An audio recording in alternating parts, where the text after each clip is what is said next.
It's a pleasure having our pal Alexis here.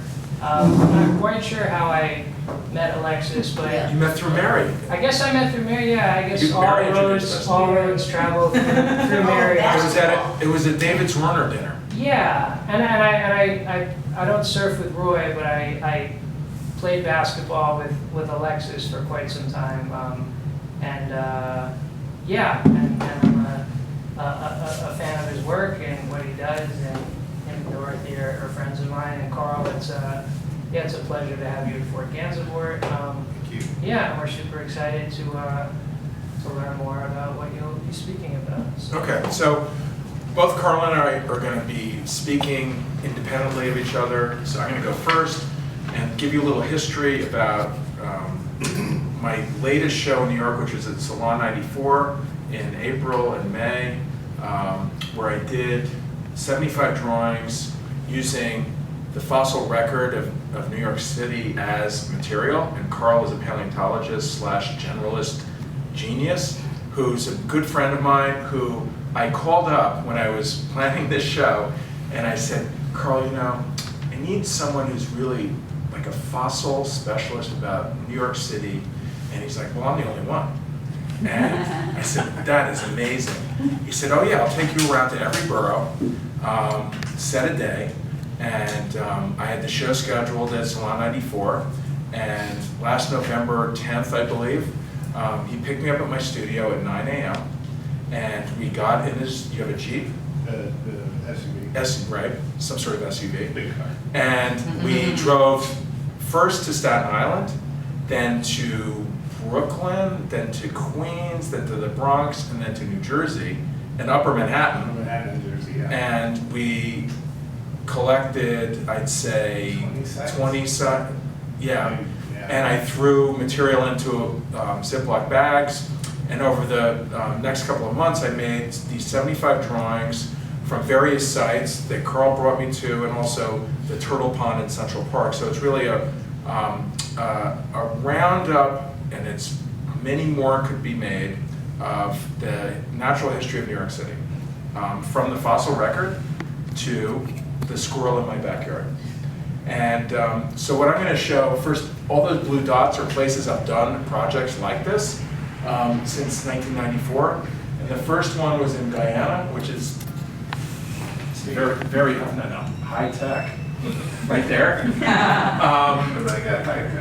And 1994, I was camping in the jungle of Guyana with Mark Dion for 2 months, and I was sort of at the end of my rope.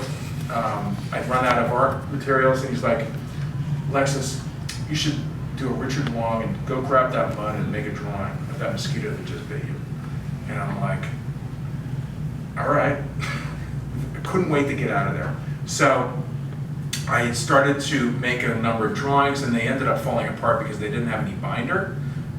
They needed matte medium or some sort of glue because the mud just falls off and cracks. I'm going to give you a little tour of some of the things I've done over the last 24 years, 2 years. So next slide, please. So there's me and Mark in our camp in 1994, and that's me on the right. And I'm drawing that, it looks like a moth. And I haven't started to do these yet. You can see that I smoked them, and we're drinking some like really hard-ass coffee. Mark's killing something in the jar. And watching it die with his magnifying glass. Classic, classic scientific endeavor. Next slide, please. These couple of images are, the upper left is me drawing a catfish on that same trip. On the upper right is me in Tasmania in 2003 with a Bennett's wallaby in Antarctica with, I believe, a crab-eating seal in 2008. Next. Burgess Shale on the upper left, that's probably your hometown, in the Canadian Rockies. Madagascar on the right, in a preserve of orphaned lemurs. Next slide. So these are the first drawings that I made using that mud from that camp that I showed you earlier in 1994. Same body of work. So what did you show medium, Alexis? Was that just water? It's just mud and matte medium. Okay. That's it.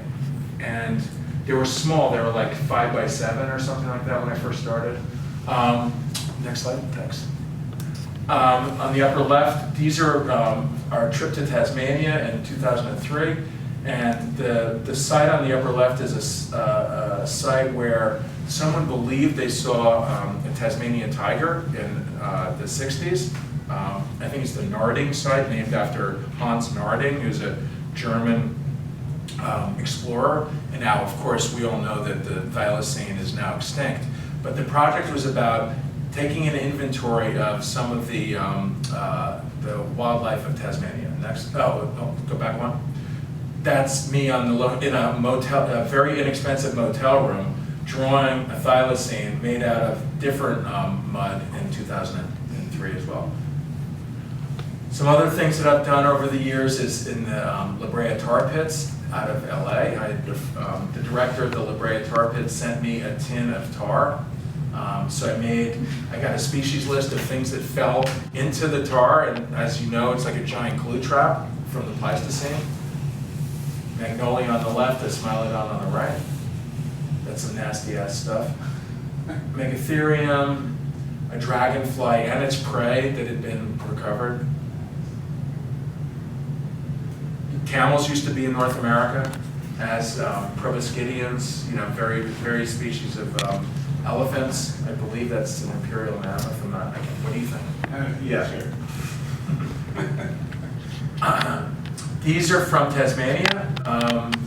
The bat on the upper left is a fruit bat, not to be confused with our bats in North America. They're completely different, even though they fly and they're flying mammals. Made out of coal from a deforested site, a sulfur-crested cockatoo on the lower left, and a bandicoot on the right. These are more things from Tasmania. The thylacine, which of course went extinct in 1936. A weedy sea dragon on the lower left, and some tree. I have no idea what tree that is. Probably some eucalyptus. A wombat on the lower left, made out of wombat fecal matter, poop, and a Bennett's wallaby made out of bark and wallaby fur. This is a couple of years ago on Newtown Lane Beach, Newtown Beach, and that's a dead leatherback turtle that my dog was mesmerized by. I did a project at the Parish Museum last year about the east end of Long Island and its ecosystem. Next image. There's me collecting stuff, I think I can't remember what beach that is.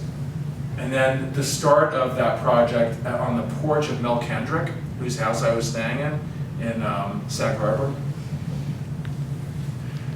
Do those turtles, it's kind of unusual for them to be here, or Well, it's dead, and it's just washed up as a carcass, and it looks pretty, dramatic, but it just happened to be right side up. Yeah. When I got there, it was raining, and there were gulls eating its eyes Yeah. and other things on its head.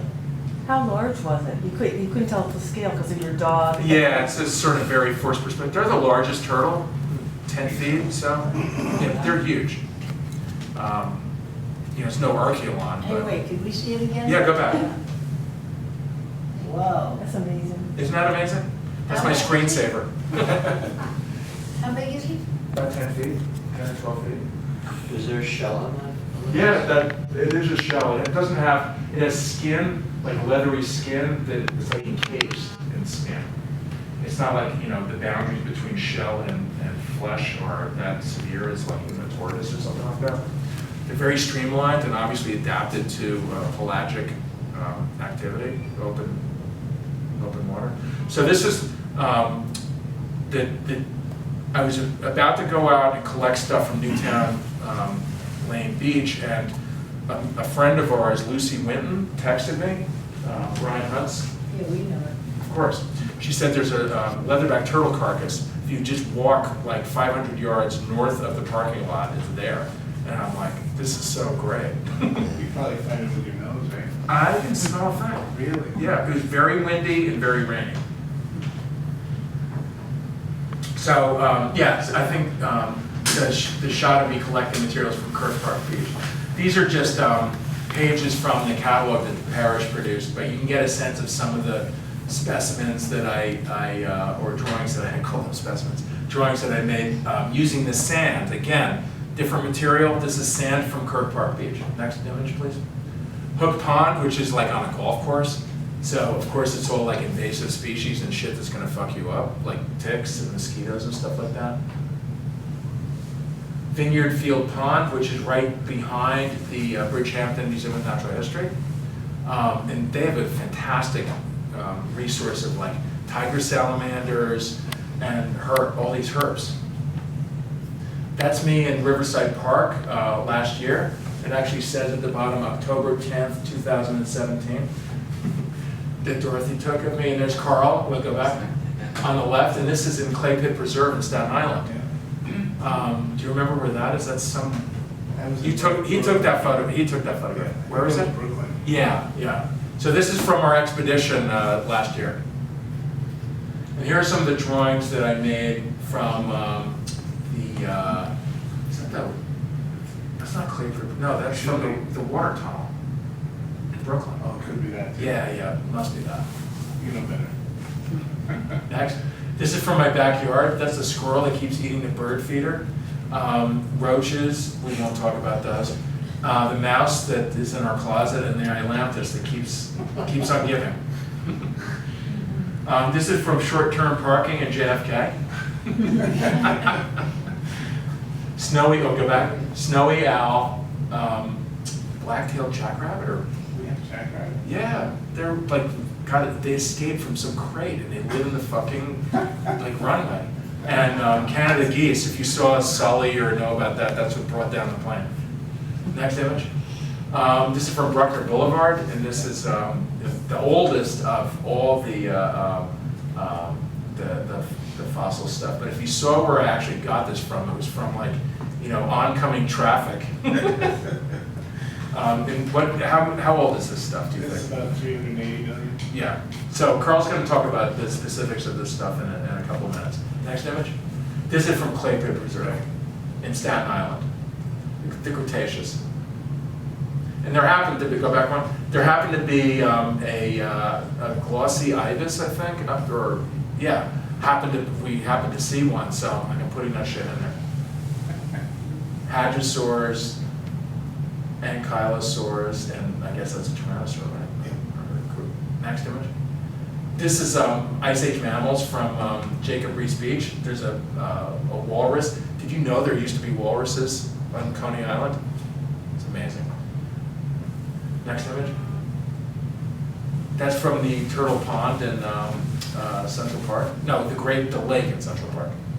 Norway rat, goldfish, opossum, mallard duck. Next image. This is from Turtle Pond. And that's it.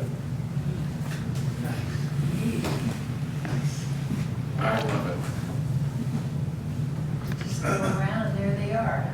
Yep, and there's reference for my most recent painting lying on my desk. Fossils of Gotham. Alexis, do you take photos sometimes of these stuff, like the animals, or? I do. I mean, sometimes they're not really there. I know they're there. There's traces of them, or there's literature of them being there. But if I can, I will.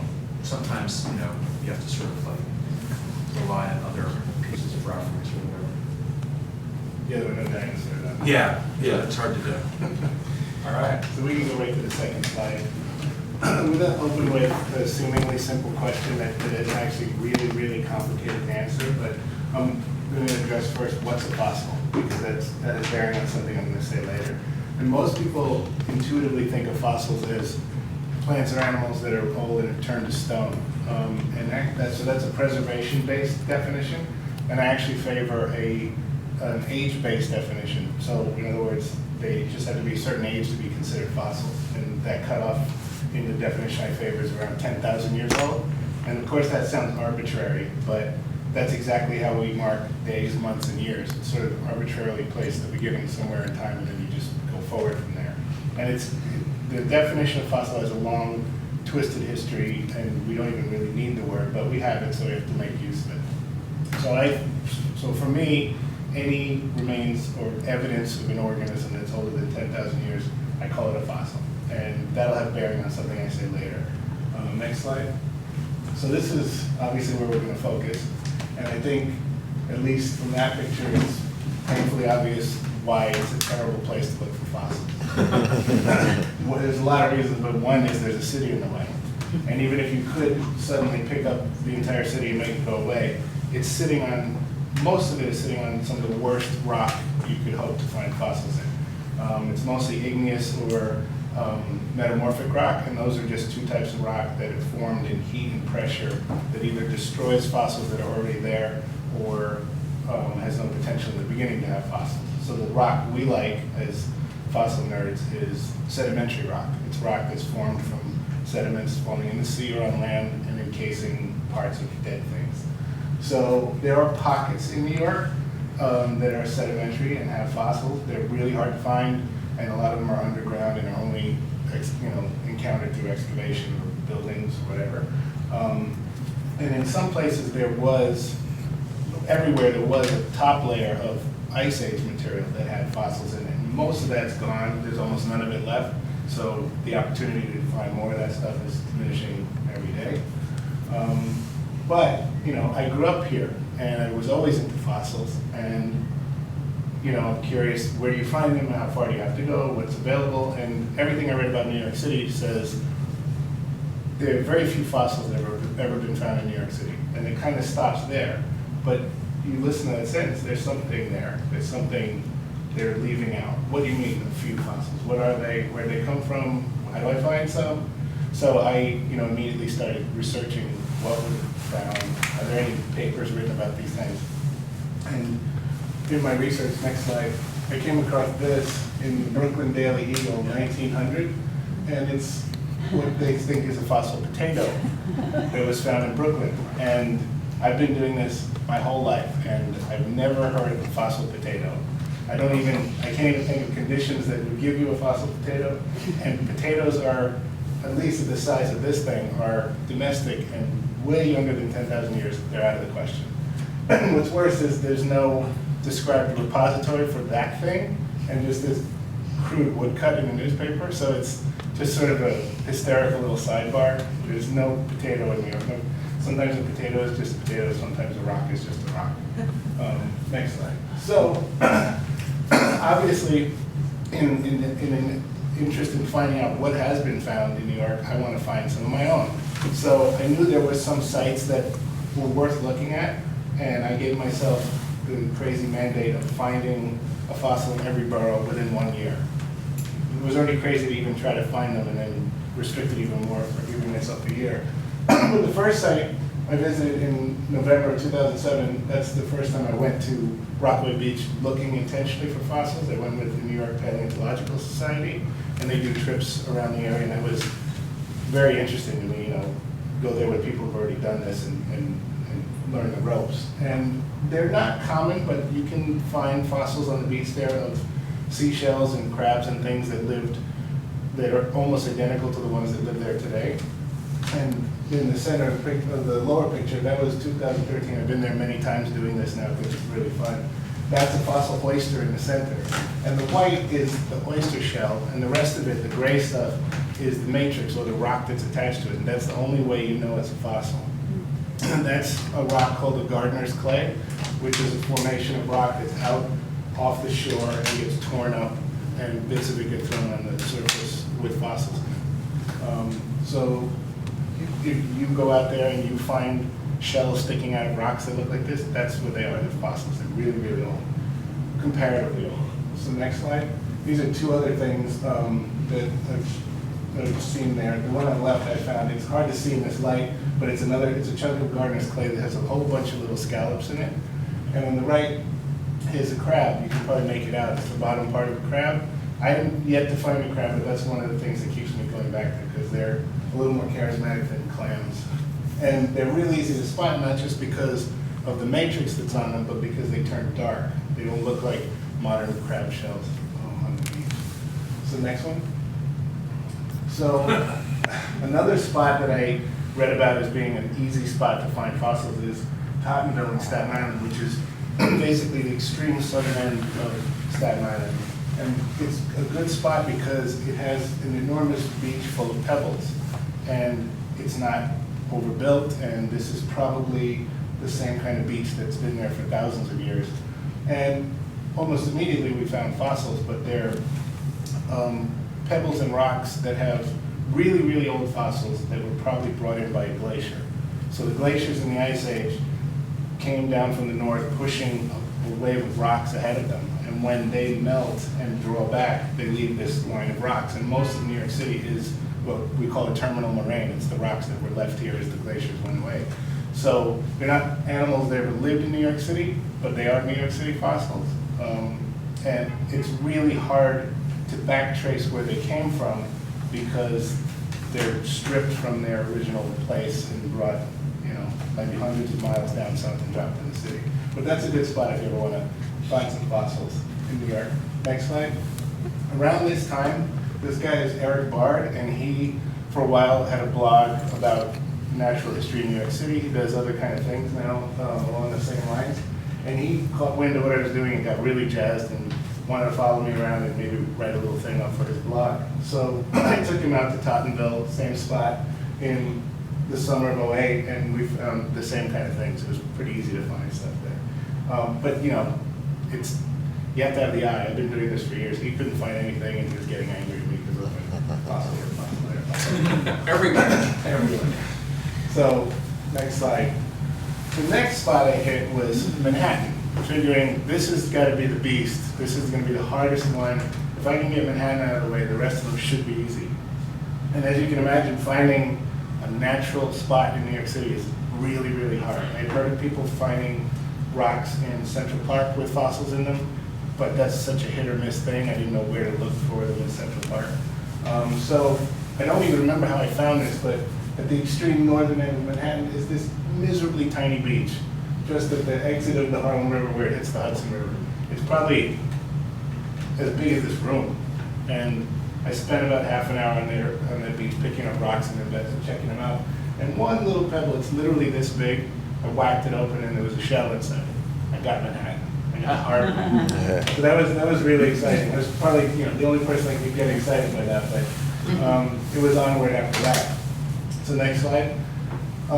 This is a close-up of a rock that gave me the Bronx later in 2008, September of 2008, black ones. So my wife and I, that's her over there, Fiona. She was with me in Tottenville and she came to this site too. And it's just a little river in Riverdale Park in the Bronx. And that was a good place to look because there's rocks in the stream bed that originated in the Bronx, or at least before people. And I didn't find anything at that moment that looked like a fossil, but there were rocks that looked like the right type. So one of them I brought to work and sawed it open with a rock saw and polished it, and found these two guys. On the left is a bryozoan, which is a colonial marine invertebrate, very small, they're still around today. And the right is a cross-section through a brachiopods, which is a two-shelled animal with another marine invertebrate. Looks sort of like a clam, but it's not really closely related. So they're really, really tiny. They're not extravagant or exciting, but that gave me the Bronx. Is the left one a mollusk? Bryozoan? Yeah. No, it's, What is it, a worm? no, It's a separate. bryozoan. So similar to coral, no? Well, You say similar but not colonial. It's its related. own deal. Colonial thing with It's a little squishy, things, whatever. squishies, yeah. So next slide. So Up in there. I was kind of losing steam at this point, thinking, all right, Brooklyn is thwarting me. I made a few forays into Brooklyn to try to find stuff, and I was unsuccessful, and I thought, this isn't going to happen, and I was thinking about other things. And Eric Bard jumps back on me, and he's like, you're going to do this, and you're going to do it by the end of the year, and I'll drive you to every single place in Brooklyn that you think is good until you find something. And he was really enthusiastic, and he got me all worked up again. So I was like, all right, let's go out. I have a few ideas of spots. There's no, the potato site wasn't worth looking at, so that I had to think of places that might offer enough rocks that something brought in by glaciers might be found there. So it was places like this. This is near Coney Island. That's Coney Island in the background. This is sort of mainland Brooklyn. And it's just a beach that's littered with rocks and doesn't have anything built on it. So it's probably a remnant of a beach that's really old and might have stuff. I did find something there that probably was a fossil, but it wasn't good enough. So I said, we gotta keep looking. Next slide. And on the 9th of November, we hit, the same day actually, later on, we hit Floyd Bennett Field and saw this gorgeous beach, gorgeous from my perspective. And half an hour looking around, I found a tiny little pebble, and that little circular thing, those two circular things on it, are impressions of parts of crinoids, which are stemmed relatives of starfish and sea urchins. Echinoderms. Yeah. So I was like, that's it. Brooklyn is Done. taken. Done. Awesome. He was over the moon. And I don't know if you remember the original date. It's 1 day shy of a year from when I started. So we were hysterical. We were very excited. And I'm probably the only person that cares, but I'm the only person who's ever collected fossils in all 5 boroughs. And in a year, just to make it crazy. So, actually, go back one. So, in a sense, I can't even claim that I succeeded in doing what I set out to do. I wanted to find a fossil in every borough, with the thinking that it should be a fossil of an animal that lived in New York. The first 4 boroughs, if you remember me talking about them, they're all glacially transported things. Those animals didn't live here.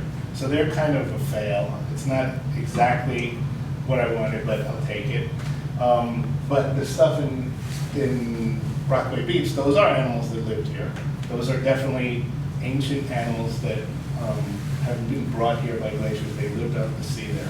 However, analysis of those fossils has shown them to be between 7,000 and 12,000 years old. So if you remember my definition of fossils in the beginning, I may not have hit that goal either. Unless I do some very expensive analysis on the fossils, I don't know if I have anything over 10,000 years old. So I may have failed there too. So, but I'm not going to start it over. We're done with it. Next slide. But there are genuine New York City fossils. Some of them we have in our collections. This is very exciting to me. This is a fossil leaf, probably a laurel leaf from the late Cretaceous. It's around 65, 70 million years old. And it comes from Bushwick, and it was 125 feet underground. And it was collected by Dennis Askins in 1991. He's a New York City geologist, and he's brought into construction sites to advise on what's going on underground for the construction. And this was in one of the excavations for City Water Tunnel 3.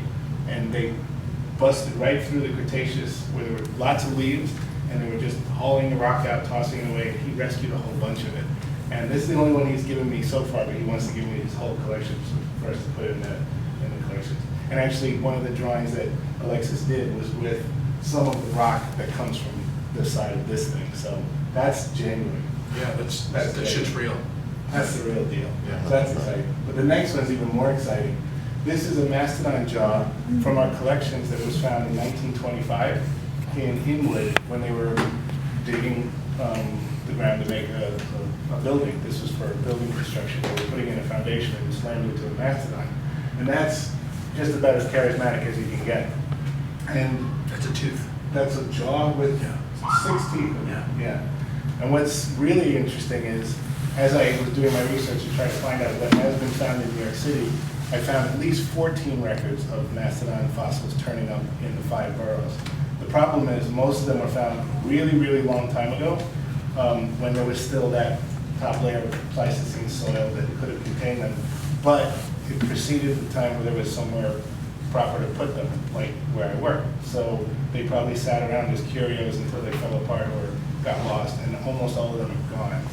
We have 3, and the Staten Island Museum has 1 or 2, and that museum is actually the only place you can go that I know of that you can see genuine New York City fossils on display. I'm working on us.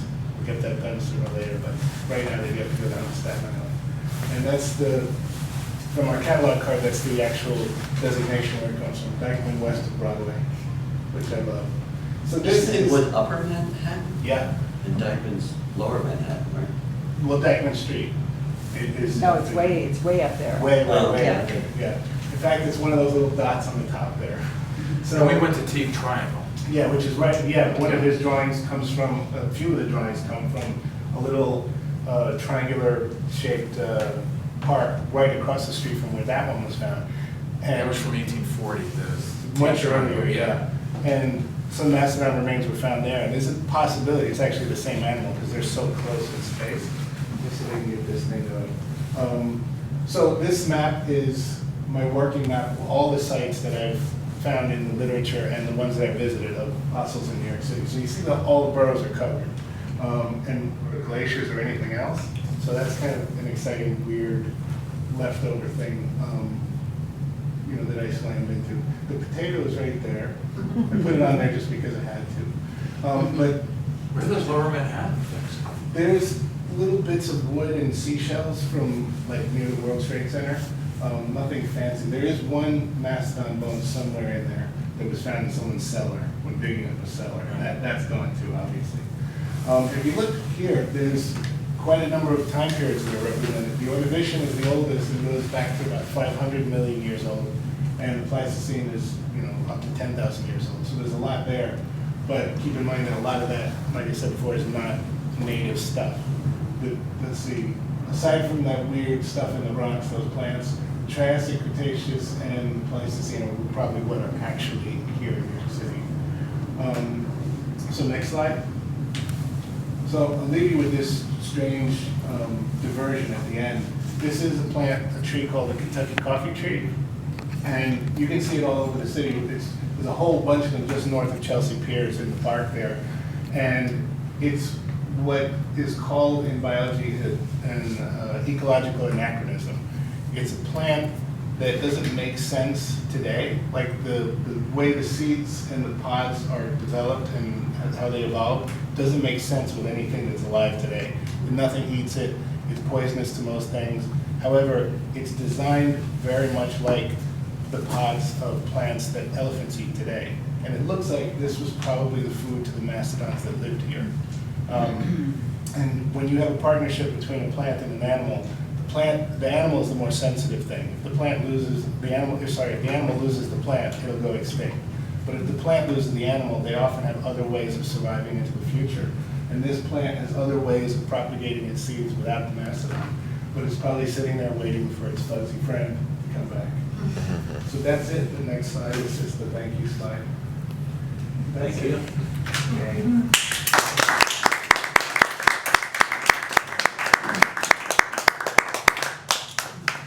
Any questions before we slide off into the inky abyss? What keeps that plant alive, do you think? Why does it keep propagating itself? Well, it seems like its partnership with the mastodon was in order to propagate the seeds. The animal would eat the pods. The seeds are too tough to chew up and digest, but the teeth would abrade them, and then in the guts they would get, further abraded by the acid, and then it would, shit it out with a huge pile of fertilizer. All good for the plant. But, so it's losing most of that. All over the Northeast, this plant can grow and it's very happy to grow, but in the wild it only grows near rivers because it needs now the rivers to abrade the seeds. And it can migrate downstream, but it can no longer migrate upstream or away from the It rivers. doesn't have its animal partnership to go. It's glued to the rivers, unless we plant it, which is probably why it's all over the city. Oh, so you think it's been replanted? Oh yeah, the ones that are in the city almost certainly were planted here. And I forgot, I actually have a fossil from Rockaway that I can pass around and show you guys. I didn't find it, but it's one of those crabs that I showed you a picture of. It's not the most beautiful thing, but if it's on the older side of Rockaway stuff, it's a real fossil. And on the other side is some scallops. You can see the shells stuck in the rock there. So you both grew up in New York City. Yeah. Do you guys find that interesting, that the line of work you're doing and where you kind of grew up? Obviously, Kind of, well, we're both natural historians, so we got to make do with what we have. Yeah, it's the hand we were dealt. And still, it gets us all around the world. I mean, Yeah, and the thing is that there's an exoticism to finding things that are unexpected in a pile of garbage. I love the allure of that. Definitely. The disgrace of being in some horrible thing and then you find this magical thing in it. Like I used to go fishing in Central Park in those man-made ponds, and somehow there's like yellow perch, sunfish, largemouth bass. Like what? right. It's crazy. I mean, That's Carl, how I feel about this in stuff. your world, do your colleagues find it interesting that you were born and raised in New York City? Is it kind of I'm an rarely anomaly? Is it at an the museum. anomaly? Yeah, kind of. But they're all like, I guess they're all jealous in a way that I grew up here and I really got my dream job in the city. Right. Most of them had to travel for It's it. like, curating, same thing, very hard to have that. It's amazing. Where is the Can't believe paleontological it's society? Where is that? It's not Is really. it open to the public? Yeah, yeah. They meet Yes. once a month for, I think, 10 months out of the year at the museum. They're not like a place, they're a group that, converges. And they give talks at those meetings, general talks about paleontology, but they also organize collecting trips from New York City all the way out to Ohio, sometimes farther south into the Carolinas, maybe even Florida, but usually in the local area here. Come on up. My brother's out in California. He's pretty good at finding archaeological remains of Native Americans. And he says, what you need to do is just find a level place that's slightly elevated from the water, and there they are. So I'm guessing that you kind of have places like that beforehand are auspicious Definitely. for science. Yeah, So for totally different reasons. yeah, and tonight when Mary and I were walking up Greenwich Street, like at Greenwich and Leroy, where the old Gavin Brown gallery was, there's now this big hole in the ground. So I'm thinking, so I like holes in the ground. yeah, you like holes in the ground, but they also it also sounds like they have to be like really deep holes in the ground. Not really, Not no. I necessarily. mean, all this stuff was on the surface. It depends, so for fossils. Except for the Well, water tunnel. That one was special, yeah. I mean, most of what we know of the fossil record is where the surface is eroded through those layers. We don't go tunneling into the ground for that reason, to look for fossils. We may do that and find stuff, but generally we find things exposed at the surface and only dig as far as we have to excavate the thing that's exposed there. I mean, we're very lucky because of the way Earth works. Earth is an enormously long story of deposition, raising of mountains, and then erosion. And if that wasn't happening, we'd have no picture of what was underground. We just pile up and we'd never have a window. But because it's moving all the time, the continents are tearing apart and falling apart and smashing into each other, there's always a slice through that stuff. It's very convenient. Oh, I see. So you kind of look for the slices. The right slice, yeah. Uh-huh. Sedimentary rock, right? Uh-huh. And Alexis, do you ever work with fossils? Well, their drawings are made out of fossil. Right. Yeah, okay. What do you mean work with? Well, I meant, I guess, is the fossil imagery in your work? Like When I did the image of project fossils. about the Burgess Shale, which is, I guess, Precambrian, right? Cambrian. So it's like 530. Yeah, which is now the top of the Canadian Rockies. It's a very exciting, sort of sexy moment in paleontology where there was an explosion of biodiversity, the types of which, after they went extinct, were never seen again. There's very little reference about what they look like, more so now, but when I was doing that was the late 90s.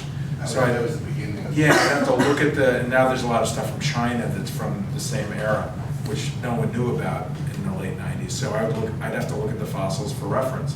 And I was making the drawings out of the fossils, so I'd have to pulverize the shit out of it I don't even remember what I was using. But I was with a Discovery Channel film crew at the top of the, Canadian Rockies on this site. That's a cool site. It's amazing. It's a big hike. And I remember getting up there, and it was the worst mosquitoes I've ever seen, right? Because there were all these glacial pools, and it was the middle of summer, so they were going crazy, these mosquitoes. And we'd have to be totally covered and breathe out of a straw. It was so intense. But, so we're up there, and it's a long hike, and it's not terrible, but it's pretty rough. And someone who was with us said, oh yeah, David Attenborough was up here last year, he took a helicopter. It's that's a different budget. Well, he's also 80. But. Yeah, give him a break. Yeah. What's your next project? I'm working on a project about the Great Lakes, actually. Speaking of glaciated puddles. So I've been working on that since 2013.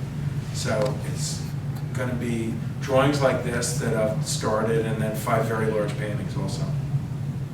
So it's going to open in 2018. Better get on it. I have 3 finished and I have 2 to go. Better go. I know. Tomorrow morning. You work pretty fast, right?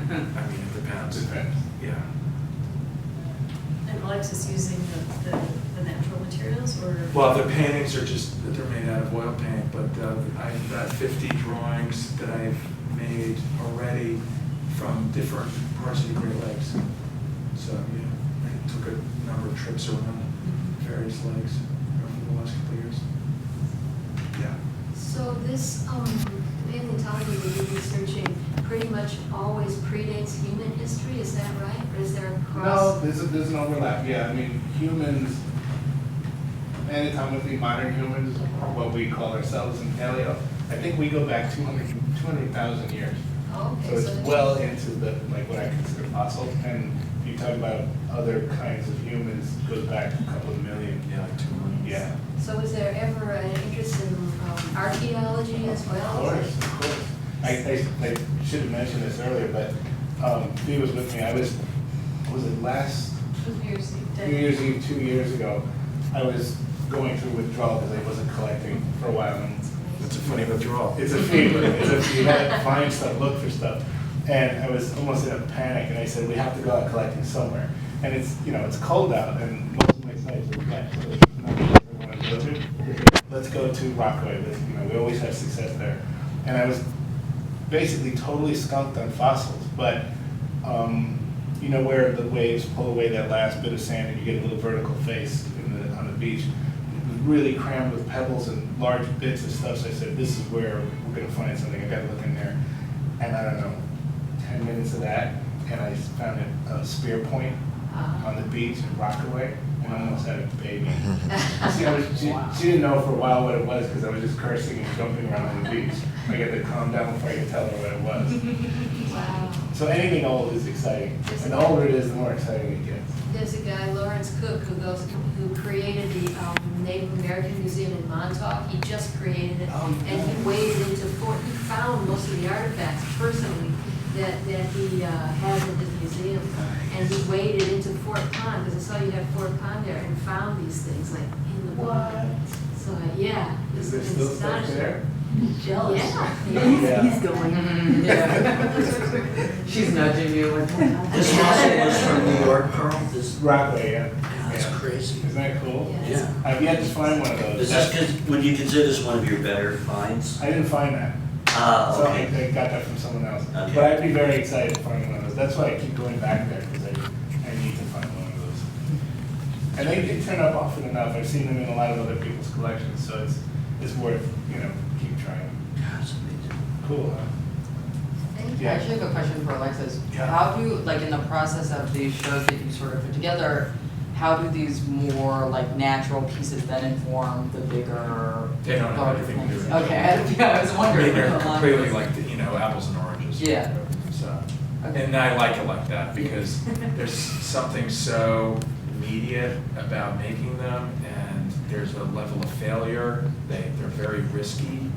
To be good, they have to sort of dance on that edge of disaster. And there are plenty of disasters that get torn up.